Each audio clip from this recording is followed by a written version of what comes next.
안녕하세요. 30대 중반의 여성입니다.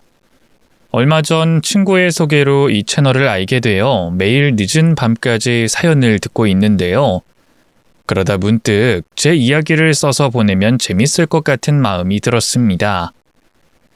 제가 겪었던 일도 끔찍하고 소름이 끼치거든요. 지금은 지난 일이라 마음이 괜찮아졌으니 그때의 일을 떠올리며 사연을 적어보도록 할게요. 끝까지 들어주신다면 진짜 큰 재미를 느끼실 겁니다. 저는 어촌에서 나고 자랐어요. 어부인 부모님 밑에서 건강하고 즐겁게 성장했죠. 고등학교 때까지는 촌에서 살다가 서울에 있는 대학에 합격해 20살에 독립하게 됐습니다.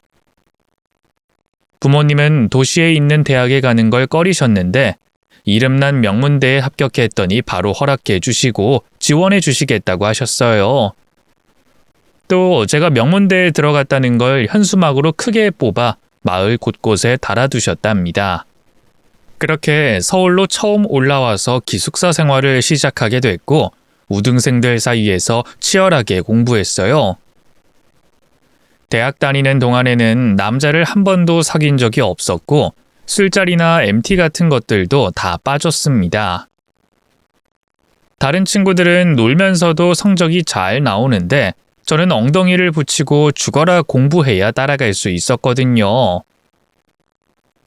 결국 그런 노력 덕분에 올 A를 받고 수석으로 졸업하게 됐네요.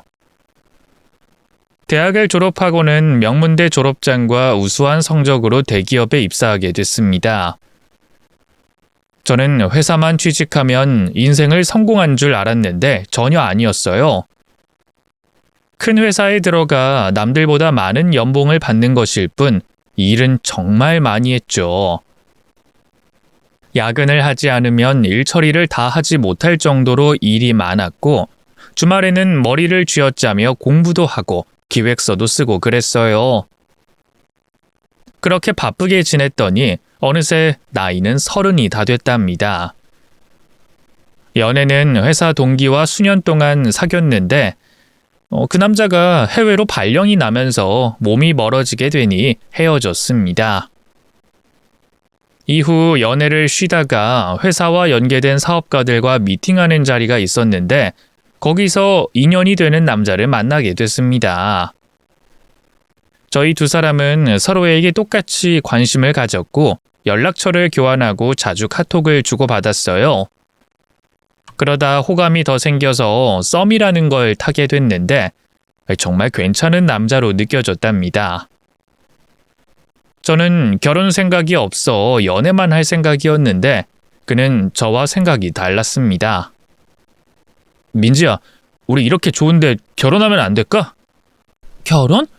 에이, 왜 이래. 난 아직 결혼 생각 없다고 했잖아. 회사 일도 바쁘고 아직 혼자 해보고 싶은 게 많단 말이야. 아휴, 어떻게 해야 우리 민지가 오빠한테 시집 오게 만들지?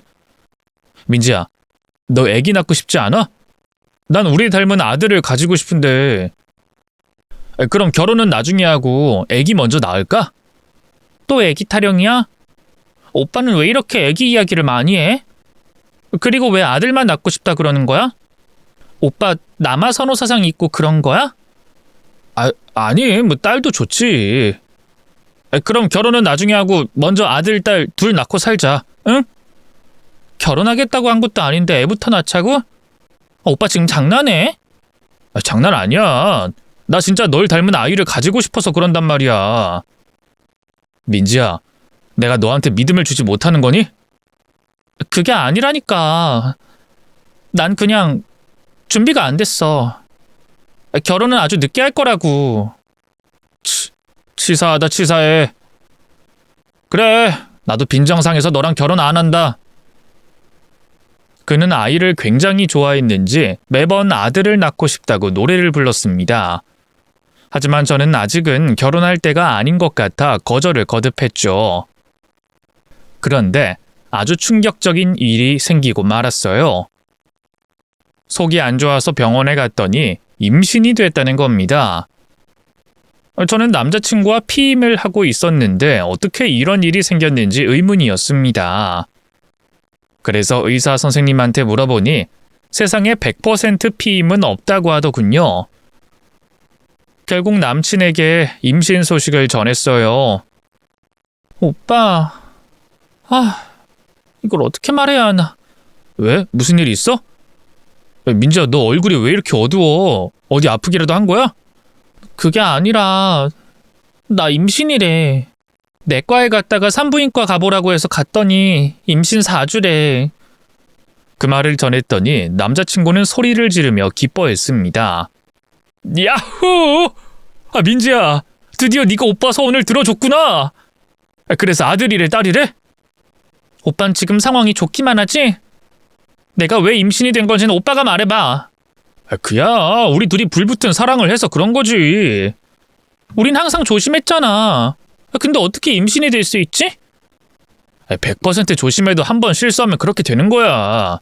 우리가 사랑을 나눈 게 한두 번이 아니니까 실수했나 보지. 그리고 뱃속에 아이가 들으면 기분 나쁘겠다. 자꾸 그런 말 하지 마. 알았어. 쌍방 과실이니까 따지진 않을게. 그리고 아이는 아들이라고 그러더라. 아들? 예스! 자기가 내 소원을 이뤄주는구나. 좋았어. 그렇게 좋아? 그래, 좋아해라, 좋아해. 민지야, 그럼 우리 바로 결혼하자. 빨리 부모님들께 인사드리고 합치자고. 그래야겠지? 그래, 우리 부모님께 말씀드릴게. 오빠도 어머님께 말씀드려. 그이는 홀어머니와 산다고 했고 다른 형제나 친척이 없다고 했어요. 며칠 뒤 예비 시어머니를 찾아뵙게 됐는데 그이와 똑같이 기뻐하시며 제 손을 잡아주셨습니다. 어머, 이게 웬일이야? 그럼 아가씨가 우리 손자를 임신했다고? 아유, 정말 잘했다, 잘했어. 고마워, 아가씨. 정말 고맙다고. 감사합니다, 어머님. 이렇게 기뻐해 주시니까 다행이네요. 전 반대하실까봐 걱정했거든요. 아유, 무슨 소리? 내 손자를 임신한 사람이면 우리한테 보배나 다름없다고. 민지 씨는 넝굴째 들어온 복덩이야. 아주 잘했다고. 시어머니 역시 예비 남편과 똑같이 기뻐해 주시고 축하해 주셨습니다. 그래서 저는 임신한 걸 잘한 일이라 확신하게 됐고 친정 부모님께도 사실을 전하고 그 일을 소개해 드렸어요. 부모님은 섬에서 사시며 저에 대한 걱정을 많이 하셨는데 가정을 이루게 돼서 아주 잘 됐다고 축복해 주셨습니다. 그리고 시어머니의 제안대로 스몰 웨딩식을 올리기로 했어요. 사람 많이 불러서 하는 것보다 가까운 사람들만 불러서 예식하는 게 좋지 않겠냐고 하셨죠. 사실 저도 인간관계가 넓지 않아서 작게 결혼식을 올리는 게 오히려 더 좋았습니다. 부모님도 수긍하셔서 저와 남편은 야외에서 작은 결혼식을 올리고 부부가 됐어요. 그이는 제가 임신했으니 1년만 집에서 쉬면 좋겠다고 휴직을 권유했어요. 아기 낳으면 바쁘고 힘들어질 게 많으니 마음 편히 1년 쉬어보라고 말이죠. 그래서 그이의 제안을 받아들여 회사를 휴직하고 신혼생활을 시작했습니다. 남편과 둘이 살게 되면서 설렘도 있었지만 작은 불편함도 있었습니다. 아무래도 남편에게 예쁜 모습만 보이고 싶었는데 아침마다 퉁퉁 부은 얼굴을 보이는 게 창피해서 매일 일찍 일어나 얼굴에 붓기를 빼곤 했답니다. 그런데 그런 노력은 일주일 만에 끝이 났고 아주 편하게 먹고 자면서 지내게 됐네요. 그런데 결혼 한 달 만에 아주 큰일이 벌어졌습니다. 시어머니가 저희 집에 울면서 들어오셨어요. 무슨 일이냐고 물어봤더니 아주 충격적인 대답을 하셨답니다. 아이고 얘들아, 나 전세 사기 당했다. 계약 기간이 끝나가서 집주인한테 연락했더니 없는 번호라고 하더라. 집주인이 바뀌었는데 자기는 전세 자금을 못 받았으니 돌려주지 못하겠대. 네? 어머님, 그런 법이 어딨어요. 그 세입자 보호법이라는 게 분명히 있어서 돌려받을 수 있을 거예요.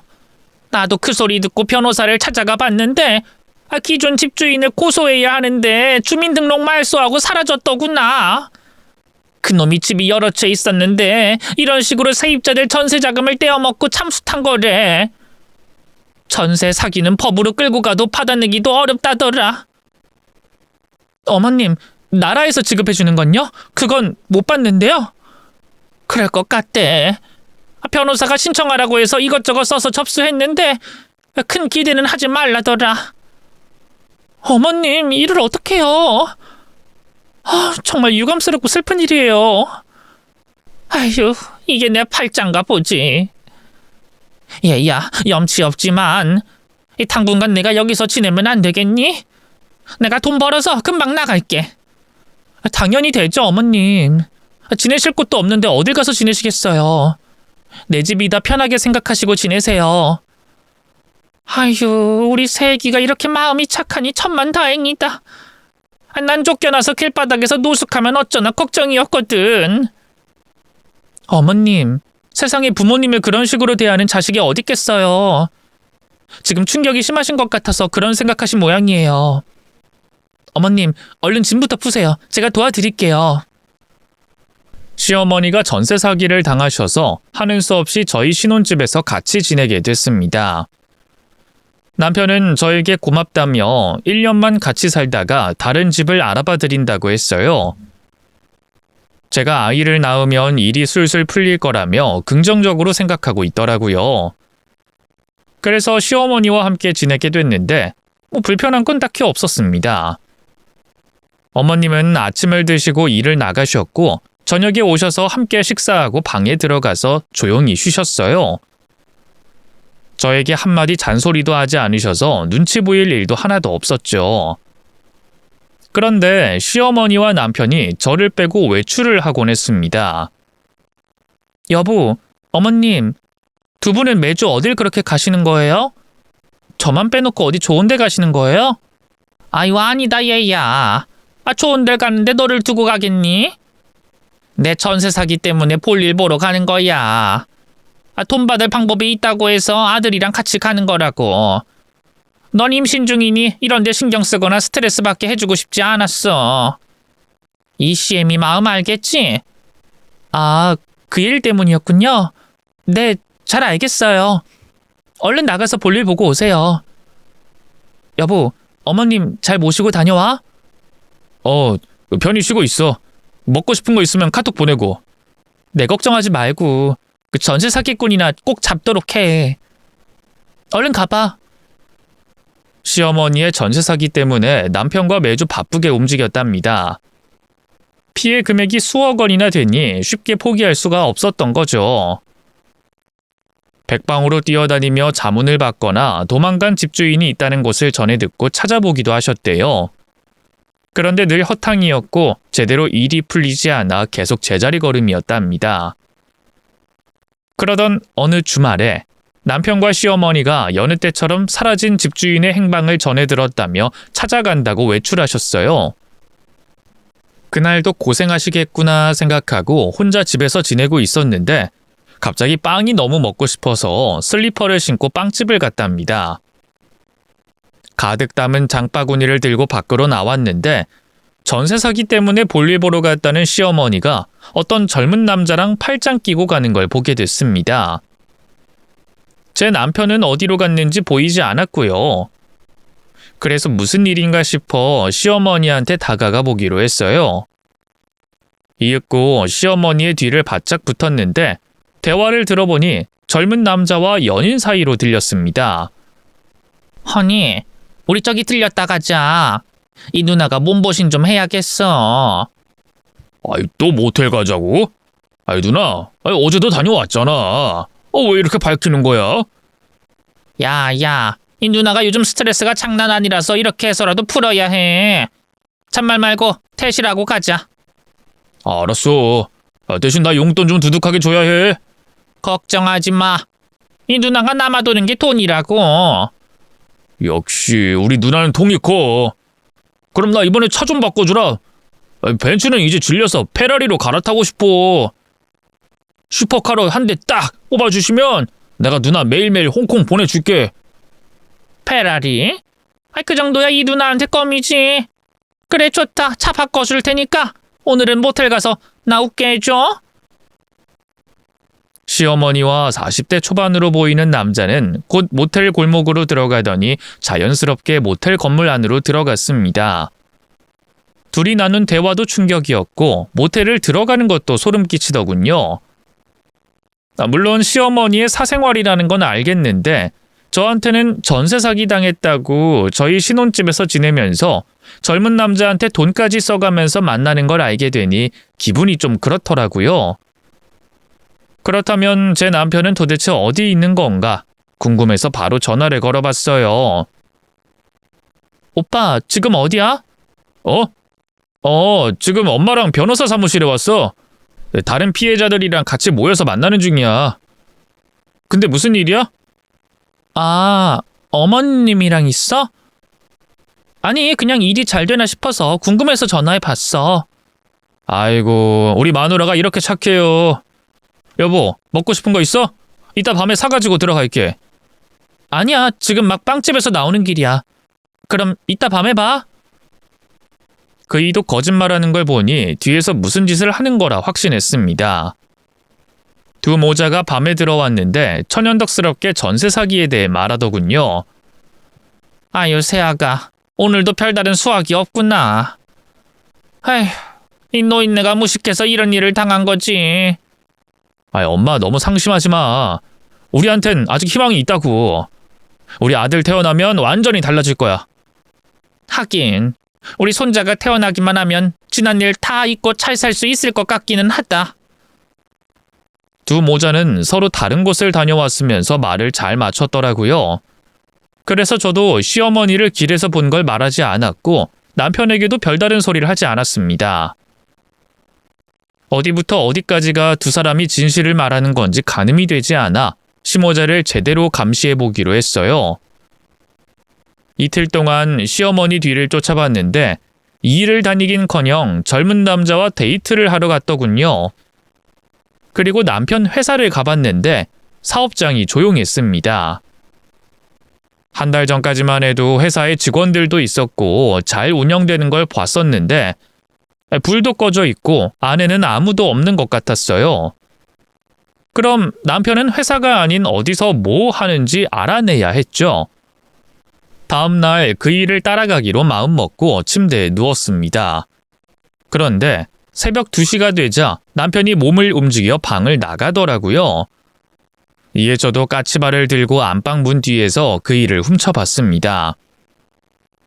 거실에 시어머니와 남편이 마주 앉아 대화를 시작하더군요. 도대체 새벽 2시에 무슨 대화를 하려는 건지 이해가 되지 않았지만 일단 들어보기로 했습니다. 엄마, 우리 지금 잘하고 있는 거 맞지? 너 아직도 쫄아있냐? 네가 그렇게 약해지면 어쩌냐? 난 믿을 게 아들내미 너 하나뿐이라고. 나도 알지. 근데 지금 집사람한테 이러는 게 맞나 싶어. 뭐? 제 말이냐? 쟤는 그냥 정리하면 돼.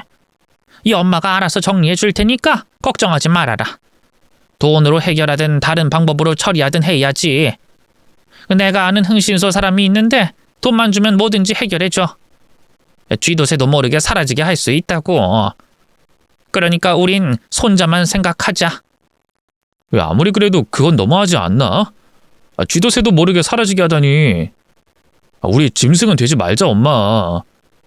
이놈이 왜 이렇게 마음이 약해진 거야?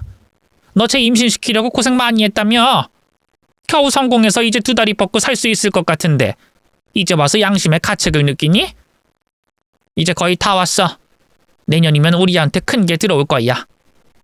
창석이 너 괜히 감정에 휘둘리지 말아라. 나도 그러려고 마음은 먹었지. 이게 다 엄마랑 나의 계획이고 우리가 살 수 있는 유일한 도박이니까 말이야. 그래 이 녀석아. 우리가 예전처럼 살려면 지금 하는 짓 말고는 방법이 없다.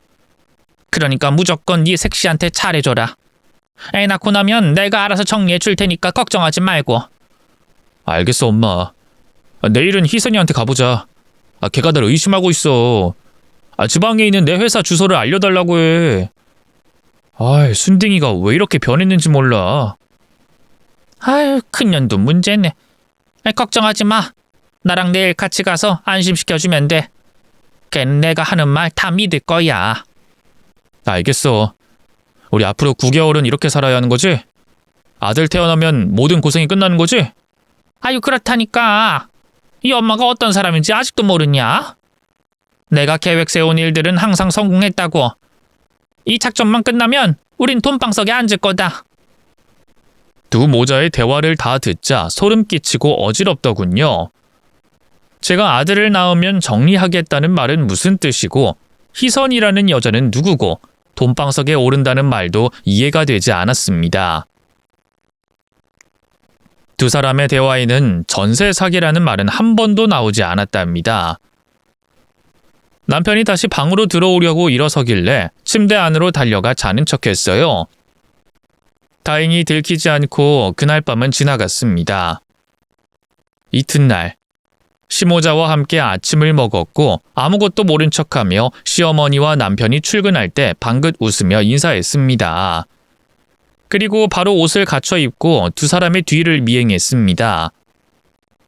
차로 이동하길래 급히 택시를 타고 따라갔답니다. 신호 때문에 한번 놓치긴 했지만 베테랑 택시 기사님이 금세 남편 차를 찾아내 뒤에 붙었어요. 이윽고 8층짜리 아파트에 들어섰고 두 모자는 주차를 하고 아파트 안으로 들어갔습니다. 엘리베이터를 타면 놓칠 것 같아 조바심이 들었는데 바로 1층의 현관문을 열고 들어가더군요.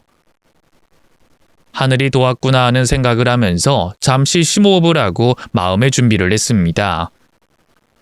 무슨 일이 일어나는진 모르겠지만 분명 수상한 일을 꾸미고 있었으니 모든 걸 밝혀보기로 결심했죠. 저는 초인종을 울렸고 여자의 목소리가 들려 가스 검침원이라고 대답했습니다. 잠시 후 현관문이 열리며 아리따운 여자가 나오더군요. 가스 검침은 지난주에 했는데요. 다른 분 같은데? 아주머니 누구세요? 아, 오늘은 다른 검침이 있어서요. 잠시 들어가도 될까요? 누구세요? 누군데 거짓말 하시는 거죠? 아, 그게 저 방금 들어간 여사님 며느리자 그 옆에 있던 여자의 아내 되는 사람이에요. 창석 씨 말이에요. 자, 내 소개했으니까 그쪽 소개 좀 해주실래요? 이 여자가 미쳤나? 내 남편이 왜 아줌마 남편입니까? 어디서 정신 이상자가 찾아와서 난리네? 저리 가세요! 아무것도 모르시나 보네. 안 되겠다. 일단 비켜봐요. 내가 증명할 테니까. 저는 여자를 밀치고 집 안으로 들어갔습니다. 거실 소파에 앉아있는 시모자가 보였고 저와 눈을 마주치자 못 볼 걸 본 표정을 짓더군요. 당신이 여긴 어떻게 알고 찾아온 거야? 이래저래 수상하길래 뒤를 쫓아봤지. 근데 이 집 주인이 당신 마누라인가 봐. 뭐가 어떻게 돌아가는 건지 확실히 좀 알아야겠어. 내가 지금 당신 머리채를 잡고 귀싸대기를 날리고 싶지만 뭐가 어떻게 돌아가는 건지는 알고 시작해야겠어. 민지야, 여기서 이러지 말고 나가자. 나가서 내가 다 설명할게. 이거 놔! 설마 했더니 두 집 살림하고 있었어? 이 나쁜 자식. 빨리 하나부터 10까지 실토해. 왜 나를 임신시키고 결혼까지 한 거야? 왜? 제가 소리치자 남편의 본처가 말문을 열었습니다. 저기요. 이 남자 아내라고요? 그리고 뭐? 임신? 여보, 이 여자 뭐야? 내일 모레 우리 결혼 5주년인데 이게 다 무슨 소리야? 도대체 밖에서 뭐 하고 다닌 거냐고. 결혼 5주년이라는 말을 듣자 제가 첩이라는 걸 알게 됐죠. 어이가 없네. 결혼 5주년? 그럼 내년에 내 아들이 태어나면 혼인신고하자고 했던 이유가 법적으로 유부남이어서 그런 거야? 민지야, 이게 그러니까 당신 가정 있으면서 내가 임신한 걸 왜 기뻐한 거야? 단순히 두 집 살림이 하고 싶어서 그런 거야? 아니야. 이게 다 우리 엄마가 계획한 일이야. 난 그냥 시키는 대로 했을 뿐이라고. 엄마, 이제부터는 엄마가 좀 설명해줘. 난 입이 쉽게 열리지가 않아. 저와 본처는 둘 다 두 모자가 왜 이런 짓을 꾸몄는지 모르고 있었습니다. 이윽고 시어머니가 눈을 질끈 감더니 땅이 꺼질 듯한 긴 한숨을 내쉬며 입을 열었답니다. 이제 절반 왔는데 들켜버렸네. 내 손자가 태어나면 밝히려고 했는데. 새애기야. 그러니까 그 첫째 며느리 수연아. 네가 내 아들하고 결혼하고 아무 문제 없이 살진 않았지?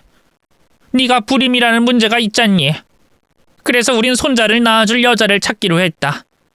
그래서 내 아들이 둘째 며느리인 민지를 임신시키고 결혼식을 한 거다. 첫째야, 네 남편이 도박이랑 이런저런 사고를 쳐서 시아버지 지원이 끊긴 건 알지? 게다가 나도 젊은 남자랑 바람나서 쫓겨났고 다행히 기업가라 이미지 손상 간다고 이혼은 안 했다. 그래서 우린 네 시아버지가 기다리는 손자를 낳기로 했어. 그럼 손자를 보고 내 아들에게 지원해 줄 거고 덩달아 나도 용서를 받거나 그게 아니면 아들한테 떨어지는 재산의 콩고물이라도 먹을 생각이었어. 그리고 내가 전세 사기 당한 건 거짓말이야. 그 아파트가 사실 내 남편 소유인데 거기서 또 다른 남자랑 바람 피우다가 걸려서 아예 빈손으로 쫓겨난 거라고. 그래서 둘째 며느리 네 신혼집에 들어간 거다. 이제 다 이해가 되지? 아휴, 내가 이걸 다 밝혀버렸네. 시어머니의 미친 말을 듣자 저는 각성하게 됐습니다. 그러니까 어머님 말씀은 저를 씨바지로 이용했다는 거예요? 내가 아들 낳으면 그 애를 데리고 가서 시아버지의 돈을 받고 지원을 받겠다? 뭐 이런 거예요? 두 사람이 도박하고 바람나서 돈줄 끊겨서 날 이용했다는 말이네요. 아 그래, 솔직하게 말해준 거다. 더 감추는 것도 없고 거짓말한 것도 없다. 내 첫째 며느리는 호적에 올라가 있으니 이혼할 순 없다. 우리 집안이 이혼은 안 되는 집안이라 계속 같이 살면 돼. 그리고 둘째 너는 아들 낳아주면 우리가 보상해주겠다. 애만 주고 떠나주면 원하는 대로 돈 달라고 해라. 이런 미친 것들. 당신들은 정신병자야. 모자가 똑같이 돌았다고? 내가 왜 임신을 하게 됐는지 이제 알겠네. 그렇게 조심했는데 저 개자식이 작전 써서 임신시킨 거였어. 그리고 내 아들 태어나면 돈 받고 넘겨주라고? 이 사이코패스 모자야. 지금이 21세기야. 똥물에 튀겨 죽일 것들아. 얘, 어디서 무식하게 쌍소리를 하니? 너 애기 낳으면 충분히 보상한다잖아. 상부상조하는 거니까 좋게 넘어가자. 저는 시어머니의 말을 듣고 눈이 뒤집혔는데 저 옆에 있던 본처 역시 흥분해서 눈이 날카롭게 찢어졌습니다. 본처가 먼저 남편의 따귀를 한 대 날렸습니다. 이런 짐승 같은 놈. 부산에 사무실 차렸다고 집에 안 들어온 이유가 새색시랑 살림 차렸던 거였니? 내가 불임인 게 불만이면 그냥 이혼했으면 됐잖아. 왜 지금까지 끌고 와서 내 가슴을 후벼 파는 건데? 수연아, 우리 아버지 사전에 이혼이란 단어는 없어. 내가 이혼하면 재산을 10원 하나 안 주신다고 했다고. 게다가 내가 도박이다 뭐다 해서 미운털 박힌 바람에 언제가 될지 모를 만큼 긴 시간을 지원 못 받고 이렇게 처량하게 살 순 없잖아. 내가 당신 호강시켜주고 삐까뻔쩍하게 살고 싶었어. 그래서 이사를 만들려고 한 거라고. 뻔뻔하게 잘못 없다는 듯이 대답하자 본처가 다시 한번 따귀를 날렸습니다. 도대체 어디서 공감을 느껴야 하지? 단 하나도 이해가 되지 않아, 이 개자식아.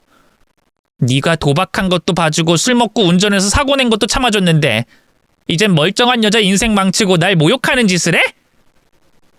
안 되겠다. 당신이랑 어머님 오늘 이 집에서 먼지나게 쳐맞아야겠어. 본처가 말을 똑바로 하시네. 내가 할 말 다 해주셨으니 난 더는 말하지 않겠어요. 본처, 우리 이것들 같이 박살내 줍시다. 좋아요. 하나씩 맡아서 밟아주자고요. 본처가 주전자를 들더니 남편의 온몸을 두들겨 패줬고 바닥에 눕혀서 싸대기를 연타로 시원하게 날려주고 있었습니다. 그 사이 저는 시어머니에게 달려들었어요. 아무리 어른이라도 저를 이용해 먹으려고 한 미친 개 사이코를 용서할 수 없었으니 바로 손을 휘둘렀죠. 하지만 잽싸게 피한 시어머니가 제 얼굴에 박치기를 한 대 날려서 바닥에 넘어졌어요. 그리고 기억이 나지 않을 정도로 얻어 터졌습니다. 고통스러워하며 눈을 떴는데 구급대원들이 저를 들것에 싣고 본처의 집 밖으로 나갔답니다. 그리고 다시 잠이 들었고 얼마나 잤을지 모를 정도로 깊은 잠이 들었습니다. 꿈도 수없이 많이 꿨고 잠시 눈을 뜰 때마다 낮과 밤이 바뀌어 있다는 걸 몇 번이고나 확인했어요. 그리고 몸이 회복되어 완전히 깨어났을 때 제 앞에는 나이든 어른이 한 명 보였습니다. 누구세요? 여긴 어디죠? 아, 괜찮으세요? 정신이 드시나요, 민지 씨? 누군데 제 이름을 부르시죠? 나는 김창석 애비 되는 사람입니다. 그놈이 내가 모르는 결혼식을 올렸더군요. 들어보니 제 며느리가 아이를 못 낳게 되니까 민지 씨를 통해 아이를 얻을 생각이었나 봅니다. 그 아이를 저한테 데리고 오면 제가 쫓아낸 아내와 아들놈을 다시 받아주고 경제적 지원이나 회사 후계자로 올려줄 거라 생각했나 봅니다. 정말 말도 안 되는 소리죠. 그건 저도 들어서 다 알아요. 근데 여긴 병원인 거죠? 일이 어떻게 된 건지 좀 설명해 주세요. 아, 이건 말씀드리기 어려운데 유감이지만 민지 씨는 유산했습니다. 제 저랑 아들놈이 이렇게 만들었네요. 죽을 죄를 지었습니다, 민지 씨. 네? 뭐라고요? 내가 유산을 했다고요? 안 돼! 진심으로 미안합니다, 민지 씨. 못난 아들을 둔 제 잘못입니다. 용서를 빌겠습니다. 그 남자, 그러니까 시아버지가 되는 사람은 병원 바닥에 무릎을 꿇고 빌기 시작했습니다. 민지 씨, 죄송합니다. 화가 나면 절 때리시고 욕하셔도 좋습니다. 이런다고 내 애기가 살아나요? 그리고 그렇게 빌면 내가 아저씨 마누라랑 아들을 용서할 거라 생각하신 거예요? 아닙니다. 그 두 사람은 용서하지 마세요. 끝까지 증오하고 복수하세요. 저도 그 두 사람을 찾고 있습니다. 찾고 있다뇨? 그 민지 씨가 다친 날 두 사람은 도망갔어요. 일이 거질 걸 알고 어딘가에 숨어버렸습니다. 형사들이 찾고 있으니 조만간 잡힐 겁니다. 민지 씨, 제가 보상금을 드리고 싶어요. 이건 합의서를 써달라, 탄원서를 써달라고 드리는 게 아니라 이 자식과 아내를 잘못 둔 가장이 사죄하는 마음으로 드리는 것이니 부디 받아주세요. 저는 유산했다는 말을 들은 이후로 계속 눈물을 흘리고 있었는데 시아버지가 제 손에 통장 하나를 쥐어주더군요. 거부할까 했지만 억울해서 이것이라도 받아야겠다 판단했습니다. 저에게 용서를 빈 시아버지는 제가 그만 나가달라는 말에 퇴장했습니다.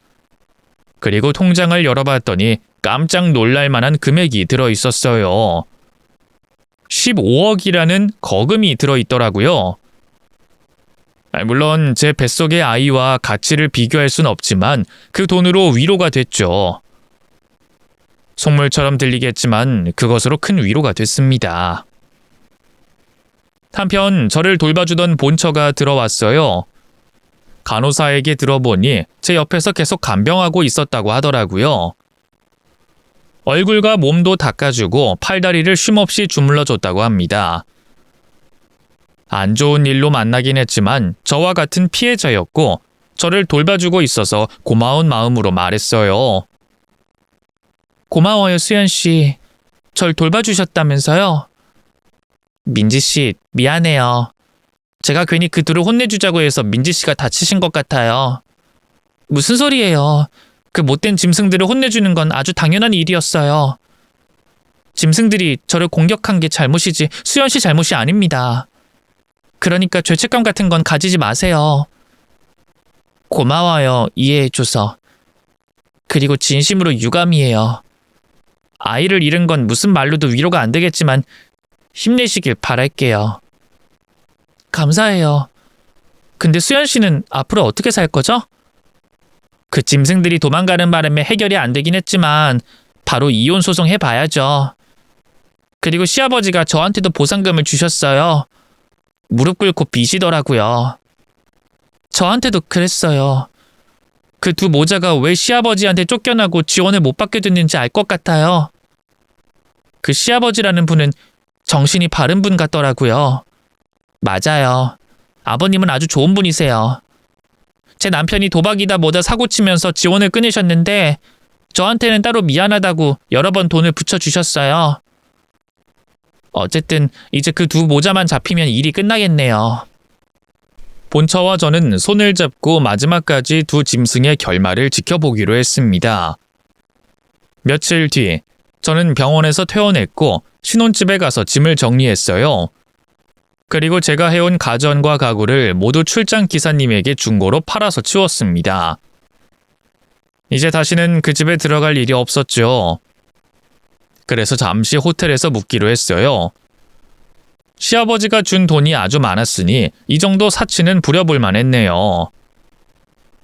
먹고 자고 놀면서 시간을 보내다가 바깥바람을 쐬러 호텔 근처 아주 큰 공원을 한 바퀴 돌러 나갔습니다.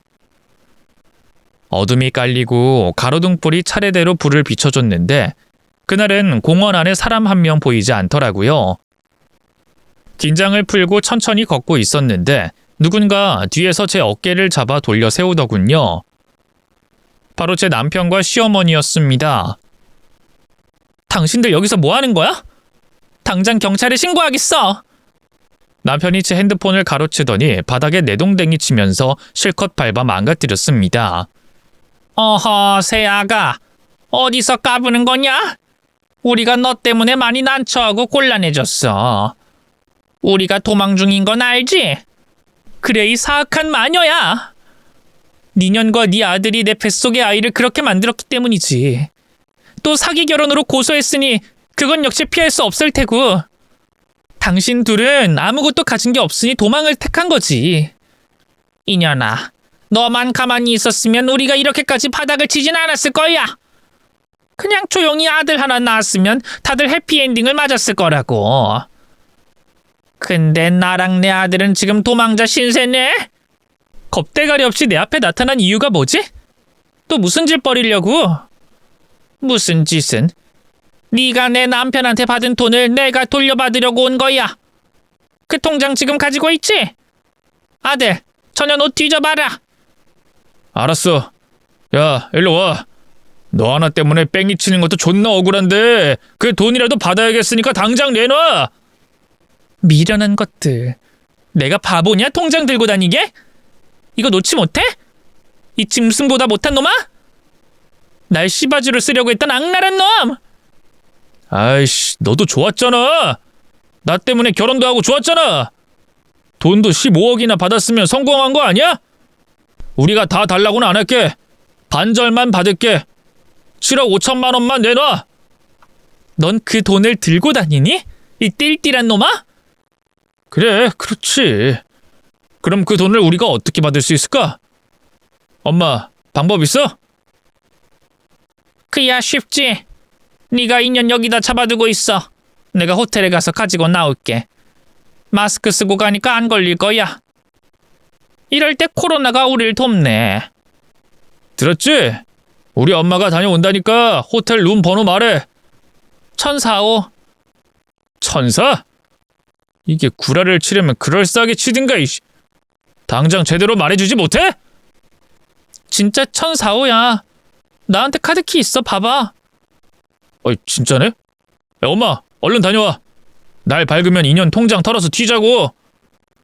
저는 호텔 카드키를 순순히 넘겨줬습니다. 하지만 제 뒤에서 하이힐이 날아들어 남편의 뒤통수를 가격했고 그이는 바닥에 고꾸라졌답니다. 구두의 주인은 남편의 본처였습니다. 제가 호텔에서 지내는 걸 알고 도시락을 싸오겠다고 해서 제가 호텔 앞 공원으로 오라고 했는데 타이밍이 기가 막히게 맞아떨어진 거죠. 그래서 다시 2대2 싸움판이 벌어졌습니다. 그때 제가 얻어터졌던 이상으로 복수해 주려고 가죽 장갑을 두 손에 끼고 남편과 시모에게 휘둘렀습니다. 본처와 함께 공격하니 저희가 이기는 장면이 나왔답니다. 여하튼 제가 유산되던 날의 2배 이상으로 두 모자를 흠씬 혼을 내줬습니다. 두 모자는 힘으로 안 되니 나란히 무릎을 꿇고 구걸하기 시작했어요. 얘들아, 며느리들아, 이 시애미가 잘못했다. 그만 때려라. 이러다 노인네 잡겠다. 여보들아, 우리가 잘못했어. 이렇게 사과하니까 그냥 넘어가 주라. 우리 도망가서 숨어 살 테니까 그냥 못 본 척하고 가. 돈은 그냥 안 받을게. 이에 저는 남편의 따귀를 있는 힘껏 시원하게 날려줬습니다. 이제 좀 시원하네.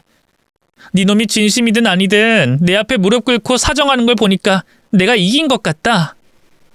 비록 너희 모자 때문에 내 소중한 아이를 잃었지만 이렇게라도 복수할 수 있는 게 천만다행이야.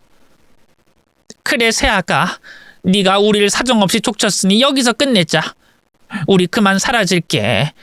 대신 우리한테 돈 좀 줘라. 지금 돈 한 푼이 없어서 숨을 데도 없다고. 그러자 본처가 입을 열었습니다.